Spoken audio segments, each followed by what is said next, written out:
Olá.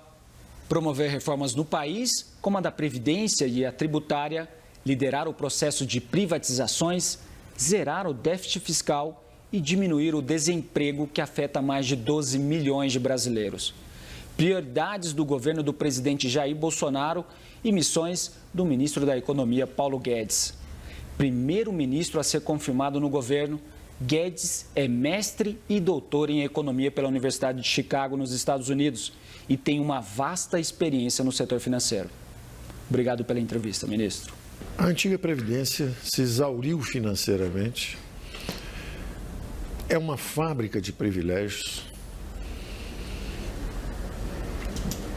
Arma de destruição em massa de empregos pela forma inadequada de financiamento, porque os encargos trabalhistas incidem sobre a folha de pagamentos. Então, para um brasileiro conseguir emprego, o outro fica desempregado.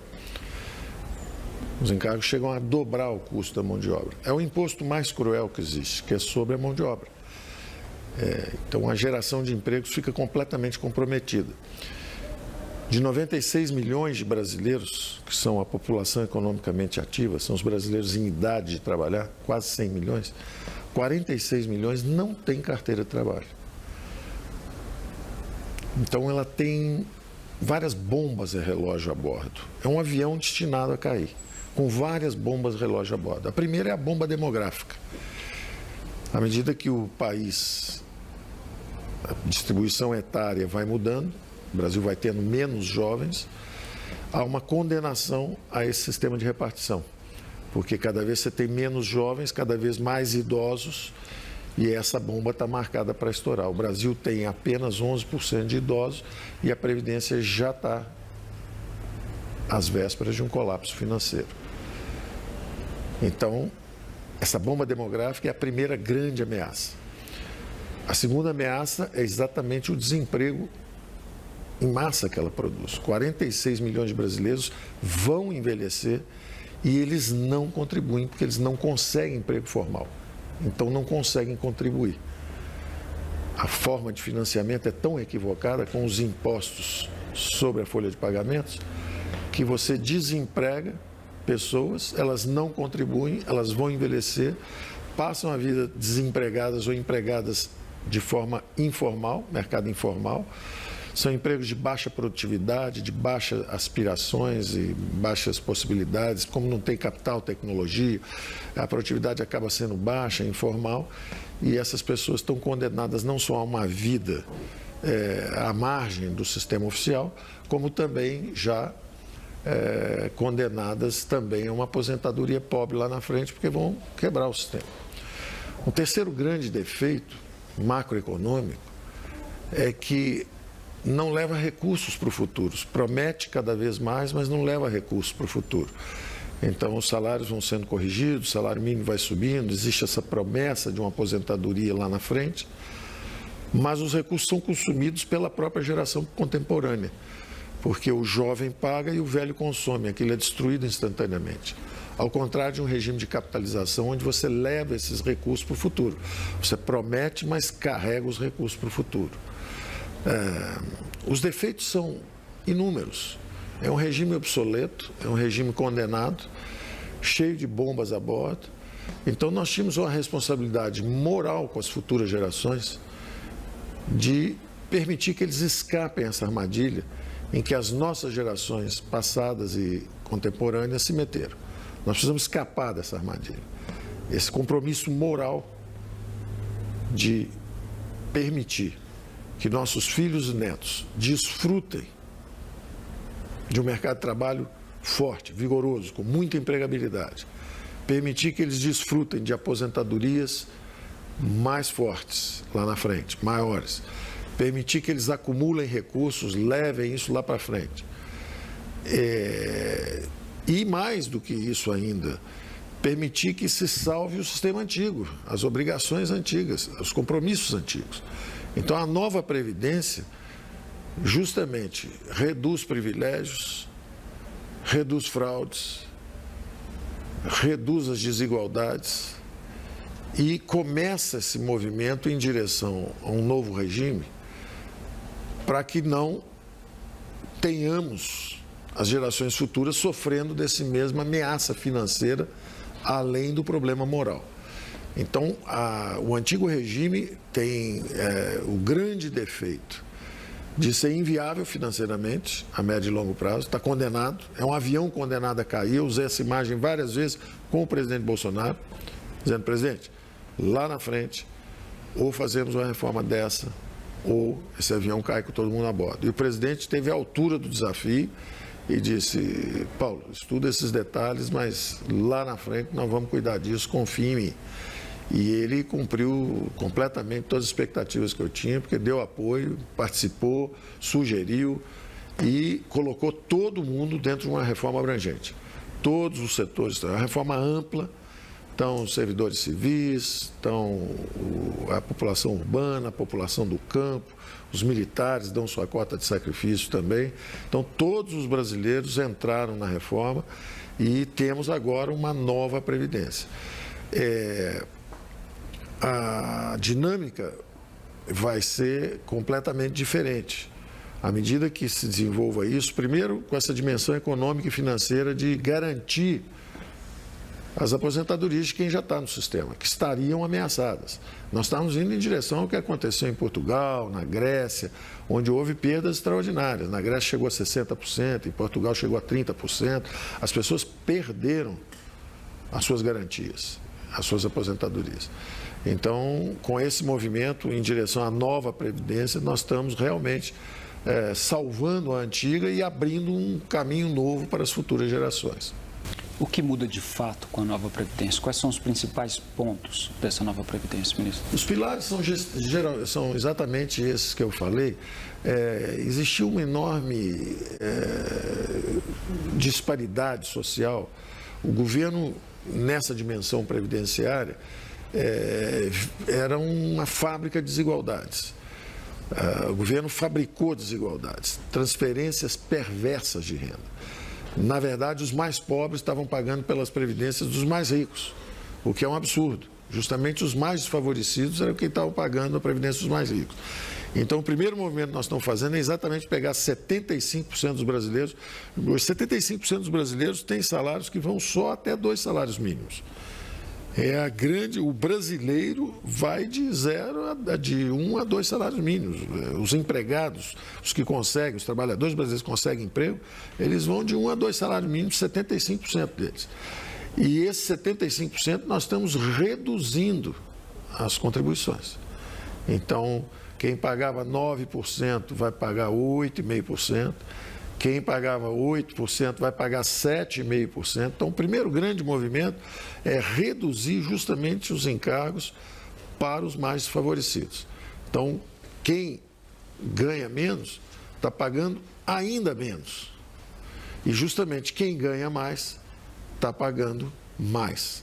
Com isso, nós estamos conseguindo reduzir as desigualdades e remover os privilégios. Havia muitos privilégios.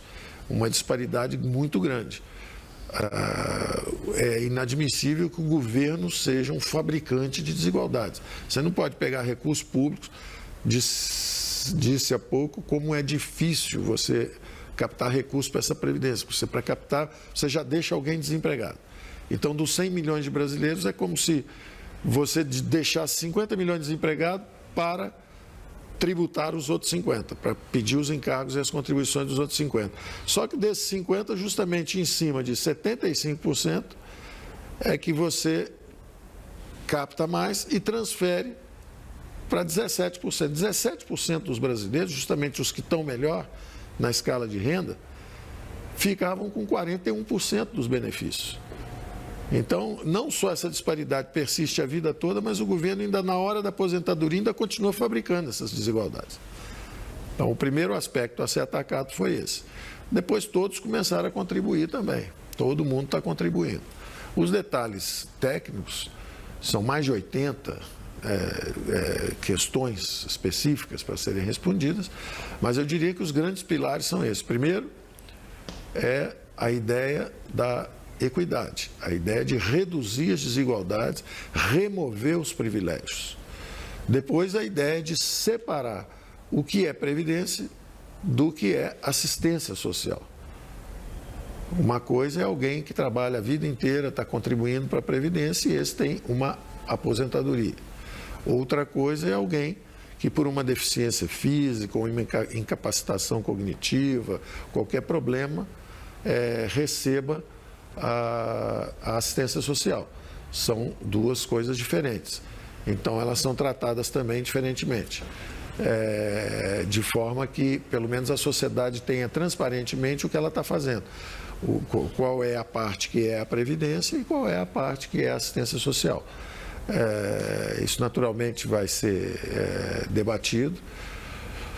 Nós tentamos até antecipar um pouco, é o que nós chamamos da dimensão fásica da reforma, nós tentamos antecipar um pouco, se alguém tem algum problema, nós tentamos antecipar até um pouco o período em que a pessoa recebe essa ajuda e para de trabalhar porque teve algum problema. E pedimos também que ficasse um pouco mais de tempo no mercado de trabalho, no mercado de trabalho antes de se aposentar, mas aparentemente governadores, prefeitos, está todo mundo examinando isso aí. Pode ser que queiram mexer numa dimensão ou noutra, mas está muito claro para nós que existe uma diferença entre assistência social e previdência.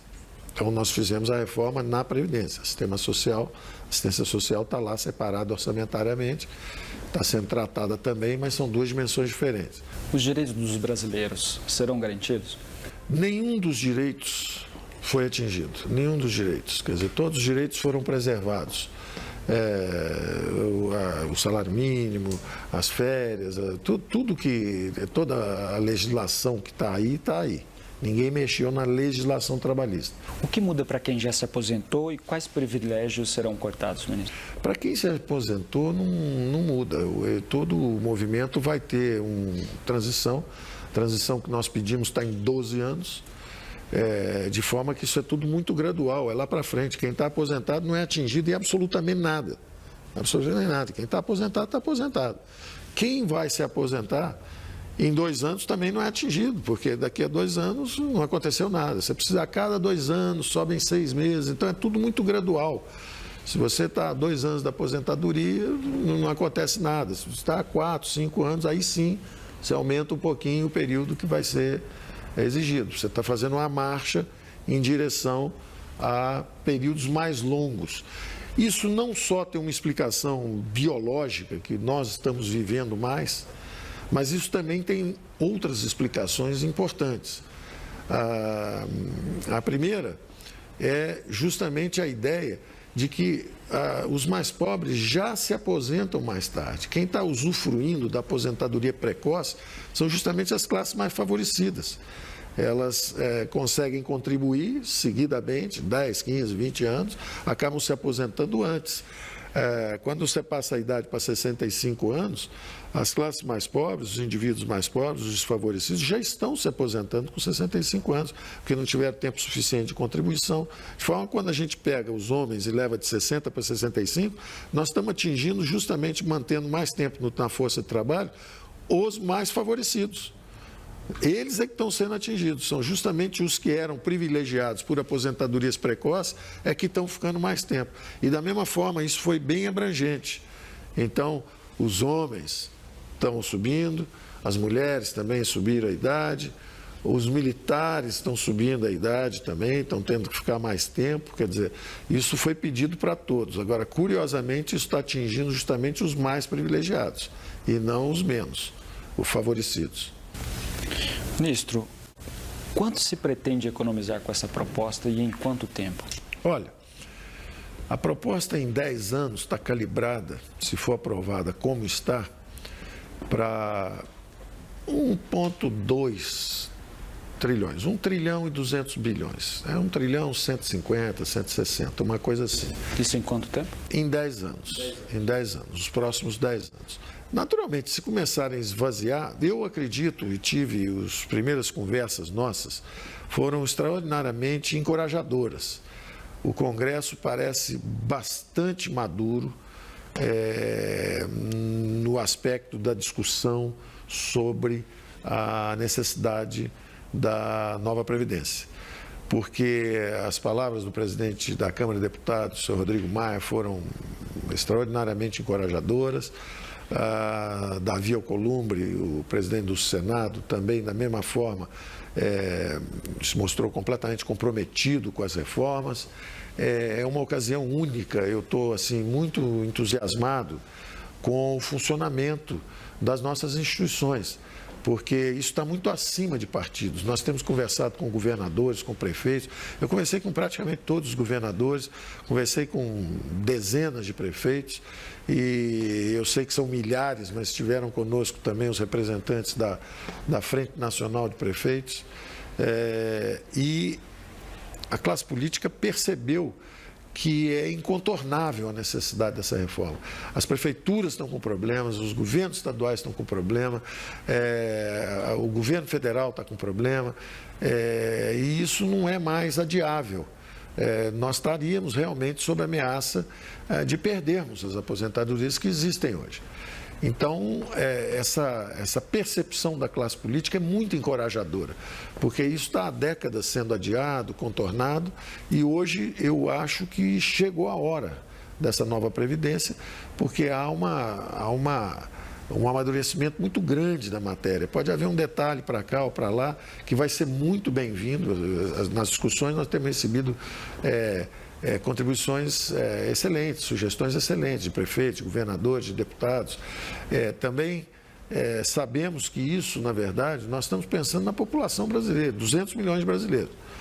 Agora, naturalmente, existem 6, 7, 8 milhões de privilegiados, que são justamente quem está sendo atingido pela reforma, e esses são os que têm mais força, ou tiveram no passado, maior força corporativa. Rondavam os parlamentos, pressionavam os parlamentos, ofereciam favores para os parlamentos, então dizendo, olha, estão ameaçando isso, estão ameaçando aquilo, quando na verdade o que estava sob ameaça são os privilégios. Os privilégios é que estão sob ameaça. Então nós estamos conseguindo realmente pegar os regimes diferentes que havia no Brasil e começando a fazê-los convergir. Partem de pontos diferentes. A mulher, o trabalhador rural, o funcionário público, cada um parte de um ponto. Mas todos estão caminhando, todos aumentaram em 5 anos a sua permanência no mercado de trabalho, todos estão indo em direção lá na frente a uma aposentadoria com menos desigualdades que existe atualmente. Então eu estou bastante otimista.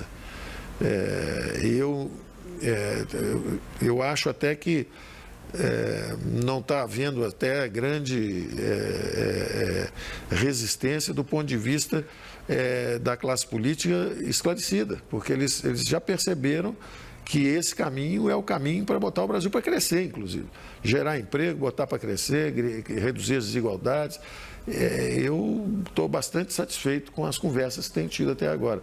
Vai ser uma surpresa muito grande para mim se mexerem muito nesse projeto. E aí, voltando à sua pergunta, 1 trilhão é uma linha importante. 1 trilhão em 10 anos para cima é a garantia de que nós podemos acelerar a transição, criando novas opções para as gerações futuras. Nós precisamos pensar de que cada vez que nós mexemos nesse número para baixo, nós estamos sacando contra o futuro de nossos filhos e netos. Então, se nós quisermos falar assim, olha, mas coitadas das mulheres que poderiam ser um pouco menos e vamos baixar a idade das mulheres. Ok, baixem. Vocês estão sacrificando os filhos e netos dessas mulheres.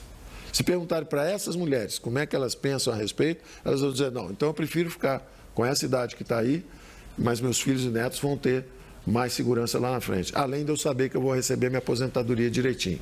Então, eu acho que é muito importante isso.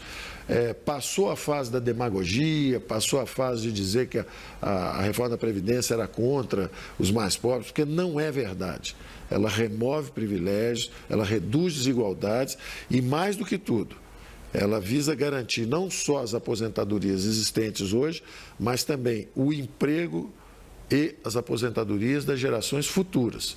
Então, é muito importante, a classe política parece ter amadurecido esse conceito, é muito importante ter em mente o seguinte, se você quer alguma coisa para você é trabalhador rural, você é militar, você é civil, seja quem for você, o brasileiro, você quer alguma coisa para você, vá lá e saque contra o futuro dos seus filhos e netos. Reduza o número. Você está prejudicando seus filhos e netos naquele número. Se você conseguir reduzir em 100 bilhões, passou de 1 trilhão, 150 bilhões, para 1 trilhão e 50, você acaba de sacar 100 bilhões de filhos e netos lá na frente. Só para finalizar, ministro, o senhor estava falando sobre o papel do Legislativo nessa nova reforma.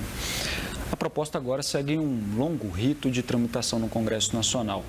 Qual a importância de se aprovar essa proposta logo, a curto prazo?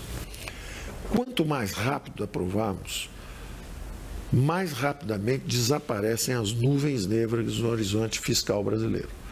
Então, essa reforma está sendo falada há algum tempo, já alguns governos estão tentando fazer há 10, 15, 20 anos. E o buraco fiscal está lá. E a situação se agravando. E nós cada vez mais próximos de termos um problema dramático, como tiveram Portugal, como tiveram Grécia, esses países que demoraram a fazer a mudança. Curiosamente, todos esses países que fizeram a mudança, depois saíram crescendo. E as perspectivas melhoraram muito, os salários aumentaram, o desemprego reduziu-se dramaticamente. Então, isso é conhecido, é sabido, isso é uma nuvem negra que está no horizonte do futuro brasileiro. Então, quanto mais rápido aprovarmos em 2, 3 meses, o Brasil esse ano já começa com outras perspectivas, já começam ondas de investimento, os empregos já começam a retomar, que foi a sua primeira pergunta a respeito de desemprego lá na frente, são 12 milhões de brasileiros desempregados, 12 milhões são os que disseram que estão desempregados e não estão procurando emprego, mas tem um grupo enorme, como eu disse antes, tem 46 milhões de brasileiros que não contribuem, porque eles estão nos mercados informais. Então, embora eles não estejam nessa estatística de desemprego aberto, a grande verdade é que são pessoas que estão trancadas numa bolha de baixas aspirações, baixos rendimentos, baixa produtividade, baixas aspirações na vida, que é lamentável. Na verdade, nós destravando esse horizonte fiscal, o capital começa a entrar, os investimentos começam a acontecer, as jovens gerações começam a acumular capital também, e quando você acumula capital, a produtividade do trabalho sobe, o salário sobe, o crescimento na economia sobe, é outro horizonte. O Brasil já foi um país que cresceu muito, que sabia e tinha uma dinâmica de acumulação. Nós perdemos essa dinâmica, mas nós temos capacidade de recuperar essa dinâmica de crescimento. Obrigado pela entrevista, ministro. Um prazer. E obrigado também a você por acompanhar a entrevista exclusiva com o ministro da Economia, Paulo Guedes. Até o nosso próximo encontro.